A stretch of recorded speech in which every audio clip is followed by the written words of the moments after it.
Hi, dear viewers, how are you? Hope you are fine by the grace of Almighty Allah. Welcome, this is Mr. Hamid.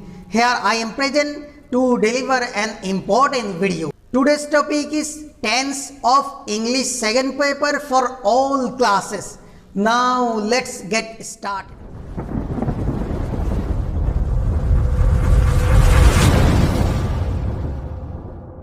Tense, dear English learners, আজকের ভিডিওতে আমি tense নিয়ে discuss করব 4 steps of tense. আজকে আমি tense চ্যাপ্টারটা 4 steps তথা 4টা ধাপে আলোকপাত করব। Step number 1, classification or diagram of tense. প্রথম ধাপে আমি দেখাবো টেন্সের প্রকারভেদ যে 48 প্রকার হয় সেটার একটা chart. Step number 2, structure and example of tense। দ্বিতীয় ধাপে আমি দেখাবো টেন্সের 12টা স্ট্রাকচার এবং সেই 12টা স্ট্রাকচারের উপরে ডিপেন্ড করে ইংলিশের 12টা এক্সাম্পল এবং বাংলার 12টা example. Step number 3, practice of tense. 3 number ধাপে আমি দেখাবো টেন্স যে টোটালি 48 প্রকার হতে পারে সেটার একটা প্র্যাকটিস এবং সেই 48 প্রকারের প্রত্যেকটা 9 অ্যাঙ্গেল বা 9টা পার্সন দিয়ে প্র্যাকটিস করে দেখাবো। And last one, step number 4, important points of tense. 4 নম্বর ধাপে আমি দেখাবো যে টেন্সকে ডিপলি জানার জন্য ইম্পর্টেন্ট 11টা পয়েন্টস আছে সেগুলো। Now last one, important points of tense. টেন্সের কিছু গুরুত্বপূর্ণ পয়েন্ট আছে, আমি এখানে 11টা শো করলাম। এগুলো আমাদের জানা থাকলে টেন্সটা একটু ডিপলি জানতে পারবো এবং টেন্স এর উপর ডিপেন্ড করে আমরা অন্যান্য গ্রামারগুলা ইজিলি বুঝতে পারবো এবং ইংলিশ লিখতে গেলে এবং ইংলিশে বলতে গেলে তাহলে আমাদের বলাটা এবং লেখাটা ইজি হবে। Number 1, verb. টেন্সটা ভালো করে বুঝতে গেলে আমাদেরকে ভার্বটা সম্পর্কে আইডিয়া থাকতে হবে। ভার্বটার আইডিয়া আবার 2 ধরনের। ক্লাসিফিকেশন অফ ভার্ব, ভার্বের প্রকারভেদ। ভার্বের প্রকারভেদ কয়টা হতে পারে? অ্যাবাউট 50 কাইন্ডস, প্রায় 50 প্রকারের ভার্ব হতে পারে। তো এখানে আবার তোমাদের 50 প্রকারের ভার্ব শিখতে হবে, এটা নিয়ে টেনশন করার দরকার নেই। আমাদের দৈনন্দিন জীবনে প্রয়োজন হয় মাত্র 10 থেকে 12টা ভার্বের। এই জন্য আমি লিখলাম ভেরি ইম্পর্টেন্ট 12 কাইন্ডস। 50 প্রকার থেকে 12 প্রকারের মতো ভার্ব ভেরি ইম্পর্টেন্ট। দ্বিতীয় ক্যাটাগরির ভার্ব হচ্ছে কনজুগেশন অফ ভার্ব, ভার্বের রূপান্তর। ভার্বের রূপান্তরটা আবার 2 রকম। Classification of conjugation. কনজুগেশনের প্রকারভেদ হচ্ছে কি 2 প্রকার, রেগুলার অ্যান্ড ইরেগুলার ভার্ব আর weak and strong verb. Regular আর উইক ভার্বগুলা কীরকম? যেই ভার্বের মেইন ফর্মের শেষে ডিইডিটি যোগ করে পাস্ট ফর্ম অথবা পাস্ট পার্টিসিপল ফর্ম গঠন করতে হয় সেই ভার্বগুলোকে বলা হয় রেগুলার ভার্ব আর উইক ভার্ব। ইরেগুলার আর স্ট্রং ভার্ব কাকে বলে? ইরেগুলার আর স্ট্রং ভার্ব বলে যেই ভার্বের মেইন ফর্মের অন্তর্গত ভাওয়েল পরিবর্তন করে পাস্ট অ্যান্ড পাস্ট পার্টিসিপল গঠন করা হয় অথবা ভার্বের মেইন ফর্মের শেষে এন যোগ করে পাস্ট অ্যান্ড পাস্ট পার্টিসিপল গঠন করা হয় তাকে ইরেগুলার আর স্ট্রং ভার্ব বলে। রেগুলার আর উইক ভার্বের এক্সাম্পল নিতে পারি, এখানে ছোট্ট করে আমি লিখছি, দেখো লুক। এটার শেষে ইডি যোগ করলে ভার্বের first form and past participle form হয়ে যায়, যেমন লুক, লুকড, লুকড। এরপরে হচ্ছে কি ইরেগুলার আর স্ট্রং ভার্বের এক্সাম্পল আমি ছোট্ট করে এখানে লিখলাম COME, কাম। এটার পাস্ট ফর্ম হচ্ছে কি CAME, কেম। পাস্ট পার্টিসিপল ফর্ম COME, কাম, কাম, কেম, কাম। এরপরে হচ্ছে কি কনজুগেশন। এর আরেকটা দিক আছে, সেটা হচ্ছে ফর্ম অফ কনজুগেশন। কনজুগেশন এর গঠন। কনজুগেশন এর গঠন 5টা। V1 বা ভার্বের প্রেজেন্ট ফর্ম, V2 বা ভার্বের পাস্ট ফর্ম, V3 বা ভার্বের past participle form, SES form, ING form. Example, look দিয়ে যদি বলি look, looked, looked, looks, looking. Come দিয়ে যদি বলি come, came, come, comes, coming. Number 2, SES। এদিক থেকে বলি NT1 with third person singular subject. Present indefinite টেন্সে সাবজেক্টটা যদি থার্ড পারসন হয় প্লাস সিঙ্গুলার হয়, তখন তার সাথে যেটা ভার্ব ইউজ হবে সেই ভার্বের শেষে এস বা ইএস যুক্ত হবে। এখন এখানে দেখাবো আমি কখন এস যুক্ত হবে, কখন ইএস যুক্ত হবে। V1 plus S, SS, SH, CH, O, X, Z, ES equal GOES গোস। অর্থাৎ যেই ভার্বের মেইন ফর্মের শেষ লেটারটার যদি এস হয়, SS হয়, SH, CH, O, X, Z এই 7টা ক্যাটাগরির কোন একটা হয়, তখন আমরা সেই ভার্বের সাথে ইএস যুক্ত করব। যেমন GO গো, এখানে লাস্ট লেটার হচ্ছে ও, এই যে এখানে আছে ও থাকাতে আমরা সেখানে ইএস যুক্ত করব, তাইলে হবে গোজ। এরপরে V1 plus cross cross cross plus S equal it's. এরপরে হচ্ছে কি, যদি ভার্বের প্রেজেন্ট ফর্ম এর শেষে এই 7টা ক্যাটাগরির লেটারের কোনোটাই না থাকে, অন্যগুলাই থাকে, তাইলে তখন আমরা ইএস যুক্ত না করে শুধুমাত্র এস যুক্ত করব। যেমন EAT ইট শেষে হচ্ছে কি টি, এই টিটা এই 7টা ক্যাটাগরির কোনোটাই না, তাইলে এখানে আমরা যুক্ত করব এস, তাইলে হয়ে যাবে eat, eats. Number 3, before oblique after. In T3, T7, T11 যদি টেন্সের 12 প্রকার দিয়ে বোঝায়, তখন হয় যে কি T3 means present perfect tense, T7 past perfect tense, T11 future perfect tense.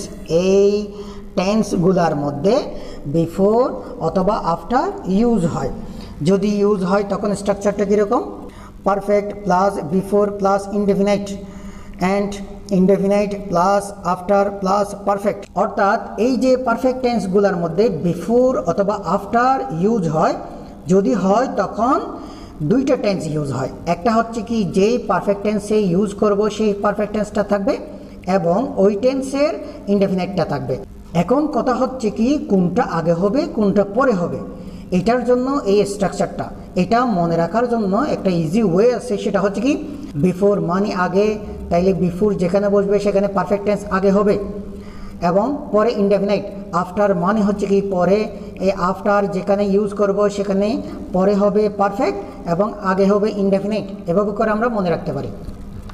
For example, I have written before sir rights, আমি লিখেছি স্যার লিখার আগে। এটা অন্যভাবে যদি হয় আফটার দিয়ে, তাহলে হবে I right after sir has written, sir লিখার পরে আমি লিখি।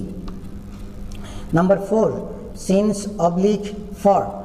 In T4, T8, T12 that means present perfect continuous, past perfect continuous and future perfect continuous এই টেন্সগুলোর মধ্যে সিন্স অথবা ফর ইউজ হয়।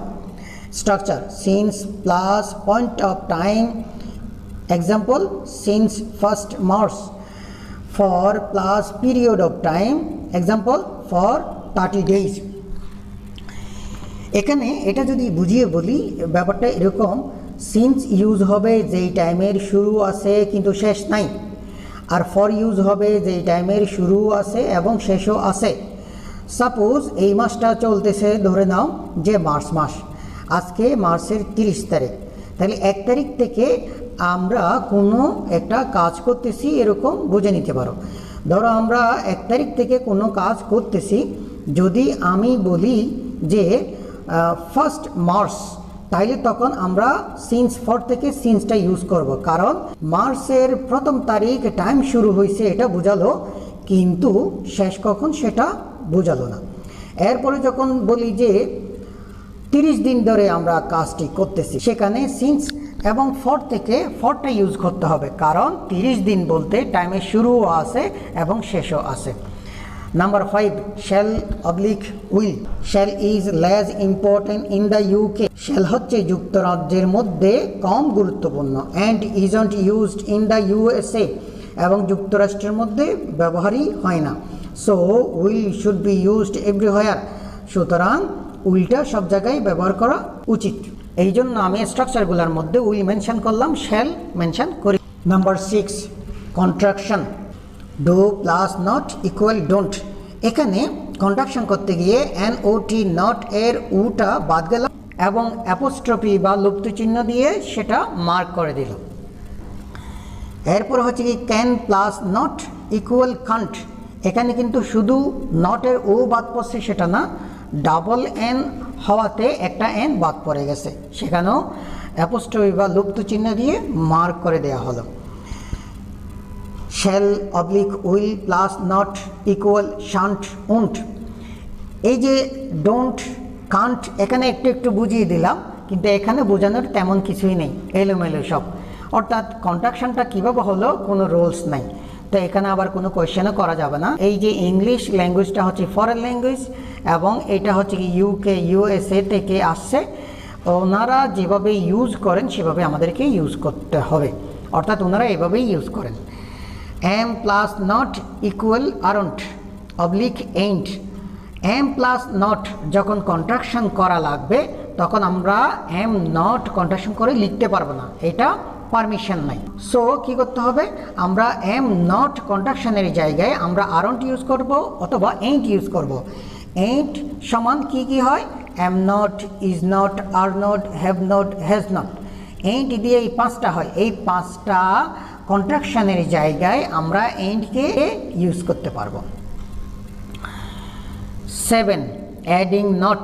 এটা কোথায় হয়, এটা S2 and S4 এ হয়, অর্থাৎ অ্যাসার্টিভ নেগেটিভ অ্যান্ড ইন্টারোগেটিভ নেগেটিভের মধ্যে প্রয়োজন পড়ে। Not plus first word of auxiliary verb phrase. Auxiliary ভার্বের এক বা একের অধিক যা থাকবে সেটার প্রথমটার সাথে আমরা নটটা যোগ করব। Example, I won't have been. এই যে উইল হ্যাভ বিন এর মধ্যে তিনটা অক্সিলারি ভার্ব আছে, সেটাতে আমরা প্রথমটাতে আমরা কি করলাম, নটটা যোগ করলাম। NB auxiliary verb oblique let plus not plus noun.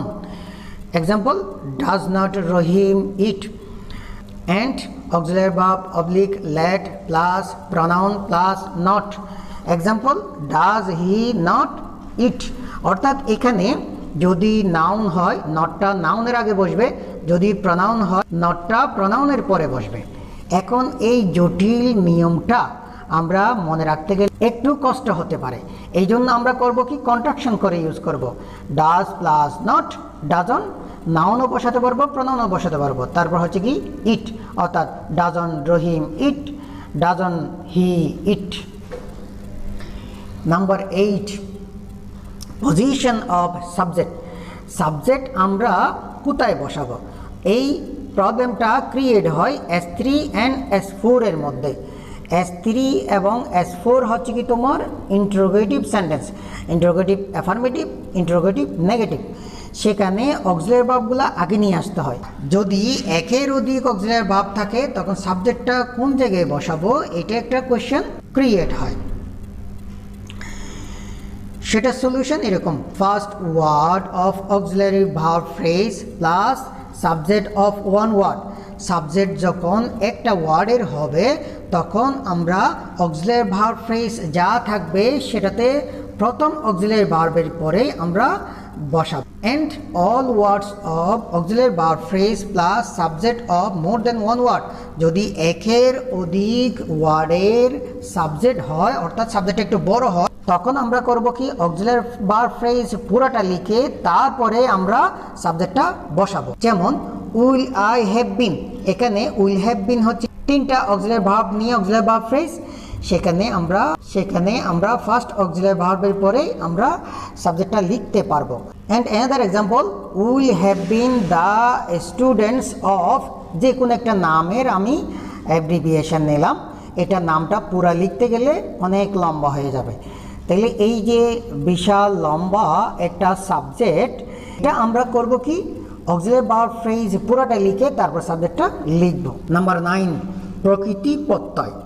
শব্দ সমান প্রকৃতি অথবা ধাতু যোগ প্রত্যয়। যেমন পড়ুয়া সমান পর হসন্ত যোগ উয়া, হয়ে গেল পড়ুয়া।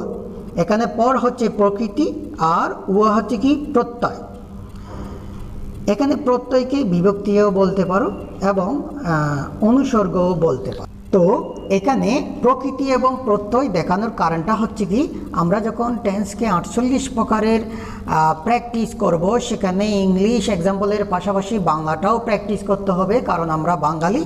সেখানে গিয়ে দেখা যায় প্রত্যয় যোগ করাটা অতীব প্রয়োজন হয়।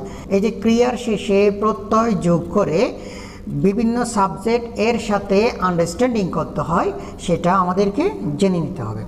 নাম্বার 10, সাধু চলিত।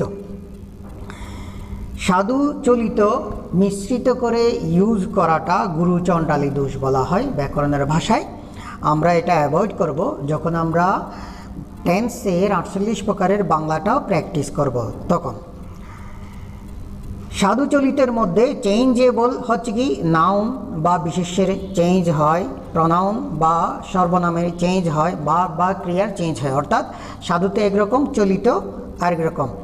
যেমন সাধু ভাষায় আকার থাকলে চলিত ভাষায় একার হয়। এক্সাম্পল হচ্ছে কি নাই, নেই। আবার সাধু ভাষায় রস্বইকার থাকলে চলিত ভাষায় সেটা থাকে না, যেমন খেলিতেছিল, খেলতেছিল। আরও একটা আছে, সাধু ভাষায় তৎসমের ব্যবহার থাকলেও চলিত ভাষায় থাকে না। ফর এক্সাম্পল, তাহারা অন্ন বক্ষণ করিতেছেন, এটা হচ্ছে কি সাধু ভাষা। এটাকে চলিত ভাষায় নিয়ে গেলে তাহারাটা হবে তারা, অন্নটা হবে ভাত, বক্ষণ করিতেছেন হবে খাচ্ছেন। Last of all, number 11, person, number and case should be studied. Tense করতে গেলে তোমরা দেখতে পাইছো যে বিভিন্ন পার্সনের ইউজিং চলে আসছে। আবার দেখা গেছে সিঙ্গুলার নাম্বার অ্যান্ড প্লুরাল নাম্বারের ফাংশনও দেখা গেল, এবং আরও দেখা গেল যে কেস, সাবজেক্ট এবং অবজেক্টের একটা ফাংশন দেখা গেল। তাইলে এই 3টা ছোট্ট চ্যাপ্টার আমাদেরকে একটু রিভিশন করে রাখতে হবে। Practice tense more and more. So dear friends, if you have any suggestion or question, please send me. And if you are benefited with this video slightly, please like, comment. Thank you all.